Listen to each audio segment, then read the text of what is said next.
You guys know speed walking, right? A lot of immigrant dads speed walk. I don't know if Mexican dad, do Indian dads speed walk? Yeah, speed walking is their thing, all right? My dad, speed walking, for you guys, you know, it's like where like the lower body moves, upper body straight. There's a lot of just... And they're very angry that this is bullshit. Why did I come to this country? I had to leave my country to come here and walk these streets. This is bullshit. My dad used to speed walk, and he used to take us with him to go speed walking when I was like 8 years old. On a Saturday, I'd be asleep. My dad, come on, wake up, we're gonna go speed walking. I was like, Dad, I'm 8 years old, I'm trying to sleep, we're gonna go speed walking. We'd go out to speed walk. He was twice my size, so he would just walk away from me. And I think that's how immigrant dads spent quality time with their kids. Yeah. They would take you out and walk away because they wanted to tell you that life is hard. Right? They'd be like, come on, son, keep up. There might be a revolution. You have to escape. Let's go. Keep up. This is training for the next revolution. Keep up.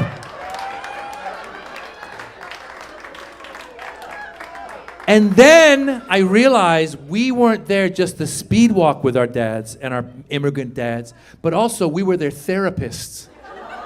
Yes, because immigrant dads don't go to therapy. They're macho men. I don't care where you're from, Venezuela, Iran, India, Mexico. Immigrant dads don't go to therapy. The kids are the therapists. Once in a while we're walking, my dad would just unload on me. I swear to God. One time I was walking with my dad. Come on, son, keep up. I go, Dad, wait up. Keep up, son. Dad, wait up. Son, come here, son. Your mother... bitch! I go, oh shit. I think we just had a breakthrough. That was good. Your next session is gonna be free. That was really good. It was a different world. Different world. Parenting was different. Like our parents didn't do like birds and the bees. Josefa, did your Indian dad do? No. Didn't even know what it meant. I asked my Persian dad, I go, can you do the birds and the bees? He goes, son, we don't have birds and bees. We have lawyers and doctors. And I hope you be one.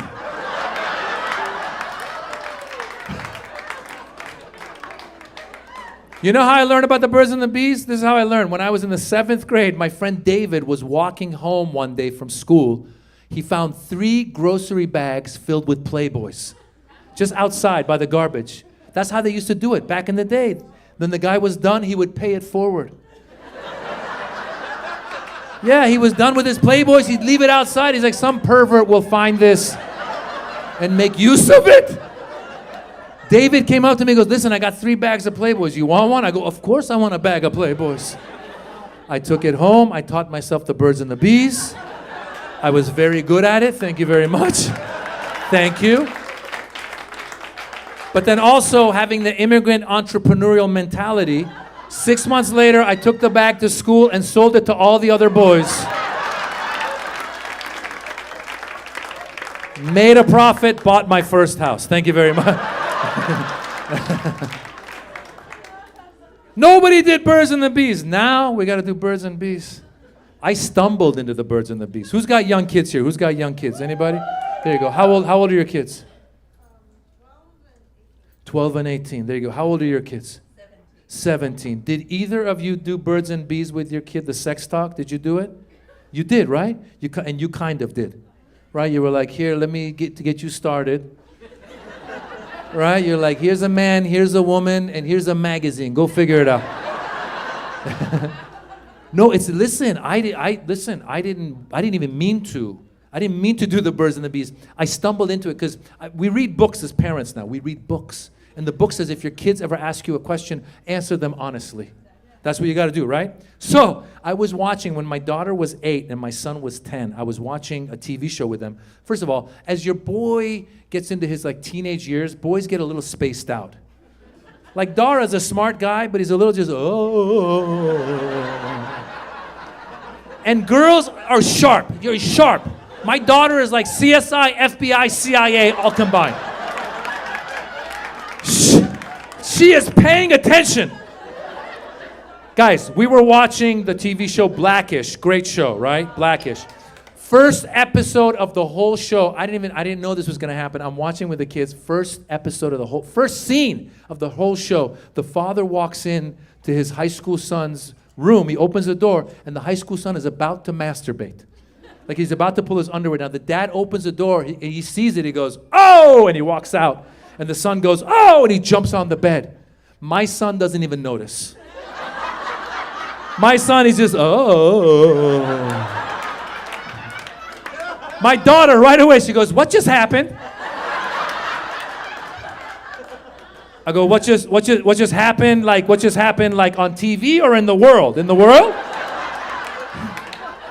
She goes, "No, what just happened on TV?" And the whole time, I'm like, be honest, be honest, be honest, be honest. I go, "Okay, baby, this is what happened. This is what happened." I go, "Okay." What happened was, the kid is in high school, and the father walked in the room, and he was in his underwear, and it was embarrassing, so the father walked out. And she goes, "Oh, okay." I go, "Thank God I just dodged the bullet." Very next scene, the father goes into the mother. He goes, "Hey, I just caught our son playing with himself." Again, my son just, "Oh." My daughter, she goes, "What does that mean?" I go, "What does that mean?" She goes, "Yeah, what does that mean?" I go, "What is that? What is that?" Okay, be honest, be honest, be honest, be honest. Okay, what that means? I go, okay, playing with it. What that means, playing with it. What that means, playing with yourself. What that means is once in a while, when boys are in high school, they just squeeze their pee-pee, just a little squeeze, just a poo-poo-poo-poo, just a poo-poo-poo-poo, just a little poo-poo-poo-poo, poo-poo-poo-poo.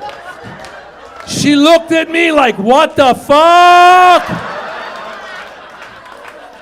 I go, "No, it's just a little, just a poo-poo-poo-poo, just a little poo-poo-poo, just a poo-poo-poo." And then she goes, "Did you do it?" I go, "Listen, we don't have birds and bees. We have lawyers and doctors. Stop asking questions." Shit.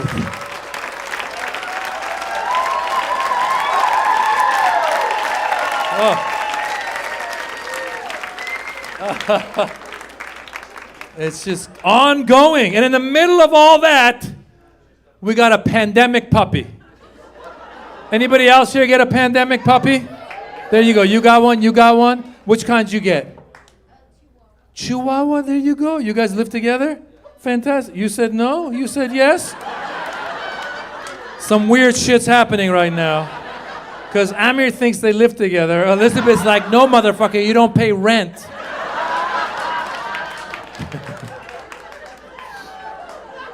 You guys got a Chihuahua together, though, right? So here's the check. Was it your first dog, or you had a dog before? Yeah. See, I'd never had a dog. I never had a dog before the pandemic because, again, a lot of cultures aren't dog people. Like when I was a kid in Iran, like I wanted a dog. Iranians weren't big dog people when I was in Iran, right, Mr. Delsha? We weren't big. When I was a kid, I asked my dad for a dog. He got me a rooster. I swear to God, I'm not making it up. Every once in a while I hear, "Cuckoo!" And my dad, "That's your dog, that's your dog." I went to school, they go, "Draw a dog." I drew a rooster. They go, "This guy's a fucking idiot." Then we came to America. America, everybody's got a dog. Americans love their dogs. So when I came to America, we came when I was 6. At the age of 7, I wanted a dog. So I went to my dad. Again, I wanted a dog. And again, my dad, macho Persian man, didn't even know how he could go about getting a dog. So he had another friend who was another macho Persian dude who had 2 dogs. So he goes to that guy, goes, "Hey, listen, you have 2 dogs, give me 1 dog." And the guy's like, "Sure, take dog." Not one of them thought for 1 minute that these 2 dogs have grown up together, they're gonna miss each other. Yeah, don't awe the dog, awe me. I was 7 years old. This dog showed up. It was the saddest dog you've ever seen. Oh my God, you don't even know. I would try to take him for a walk. I'd be like, "Come on, Lassie, let's go for a walk." He was like, "Fuck you, my name's not Lassie. I'm gonna stay home and listen to sad music. Hello, darkness, my old friend." After 2 days, my dad goes, "Listen, dog doesn't like you, give dog back." I go, "But I like the dog." "Dog doesn't like you, give dog back." I go, I want the dog. He goes, you're lucky you can give dog back. Your mother doesn't like me. I can't give her back. Give dog back. So we gave the dog back. And I didn't have a dog until the pandemic. I was sitting there with my wife and kids. I have a request. Wives, girlfriends, please don't ask your husbands a question when you've already made up your mind on the answer. This is bullshit. You guys do this all the time. Right? Like you'd be sitting around, right? Someone a little, yeah, you're really, there you go. Those two guys are upset. You know what I'm saying? You'll be sitting around and your wife will be like, should we get sushi for dinner? Right? And you'll be like, you know, I'm not in the mood for sushi. They'll be like, you're never in the mood for, when are you ever in the mood? If you want the sushi, get the fucking sushi! I'll eat whatever you give me! My wife pulled that shit with the dog. We're watching TV. My wife goes, should we get a dog? I go, babe, I don't know if it's the right time for a dog. There's a pandemic, there's protests, there's an election. It's not the right time. She goes, you never say it's the right time. When is it ever going to be the right time? I go, woman, if you already know you want the dog, then why are you asking mine? Just get the fucking dog. And then she pulls this bullshit. She goes, let's just go look at the puppies. What kind of bullshit? Wife negotiating tactic, Indian negotiating, I don't know what that was. Who just looks at a puppy? What kind of Disney villain would I have to be to just look at a puppy and not bring it home? Right? Who sees the puppy? I don't want the puppy. Destroy the puppy. Oh, hell no. We saw the puppy, we brought her home. Little mini golden doodle. Yeah, I know. My wife colors apricot, okay? She's cute. She looks like a little teddy bear. My wife named her Yasu. It's a Japanese name. Thank you, one person likes the name. Thank you. My wife, so it's a Japanese name. It means peaceful. So now I'm Iranian. My wife is Indian. Our dog is Japanese. Our nanny is Guatemalan. Our neighbor is Korean. I could run a goddamn immigration office out of my kitchen right now. And I've learned a lot since we had the dog. For one thing, I learned Japanese and Koreans don't get along. Did you know this? I didn't know this till I was walking with Yasu, my little Japanese dog, came upon my Korean neighbor. She goes, what's your dog's name? I go, it's Yasu. In Japanese, it means peaceful. She goes, that's interesting, because Yasu in Korean means beast. I go, well, that's interesting, because my dog is peaceful. She goes, you don't want beast? I go, I'm good. And then she walked away angry.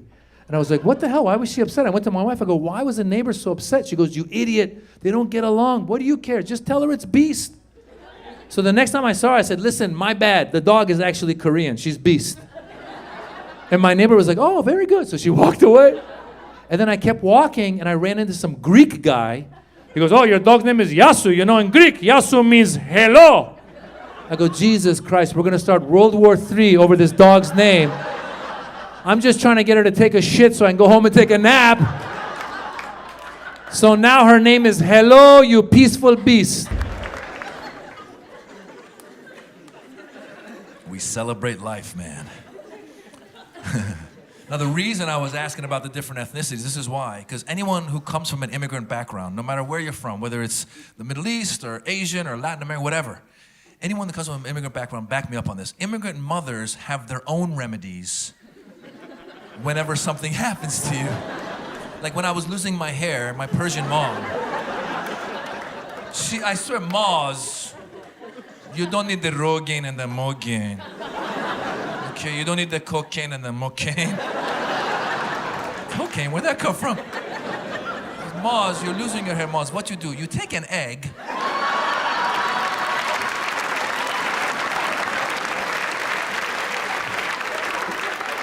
No matter where you're from, they always want you to use an egg. No matter what happened to you, you go, hey mom, I lost an arm. Take an egg. Massage it on your knob. It will grow back.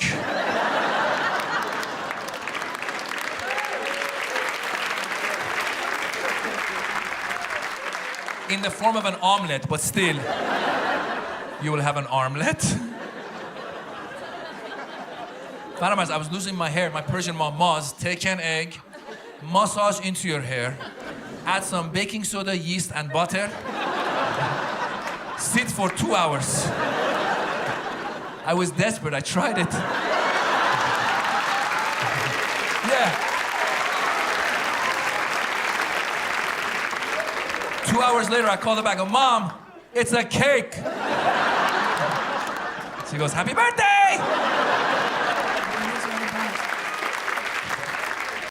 Remember that shit? Remember we used to heal?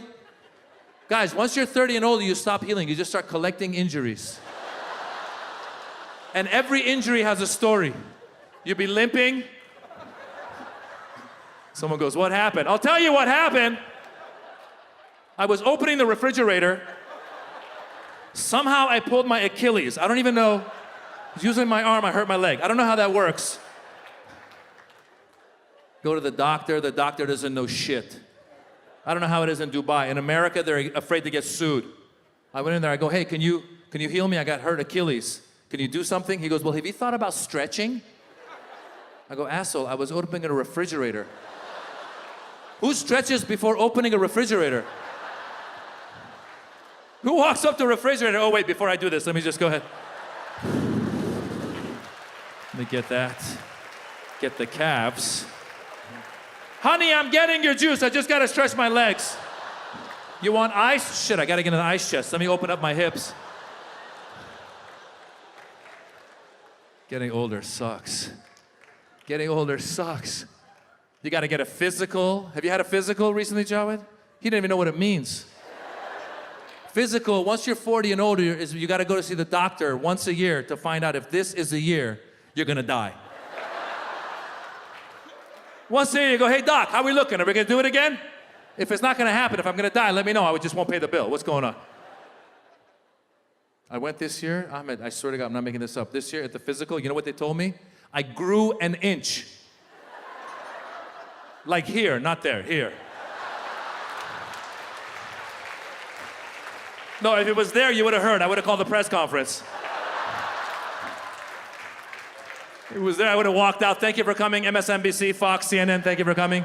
I have a special announcement to make. The doctor just informed me I've grown an inch down there. Thank you very much. I'm happy, my wife's happy, the kids are happy. If it were down there, I'd go to the doctor every 3 months. Hey doc, any more news?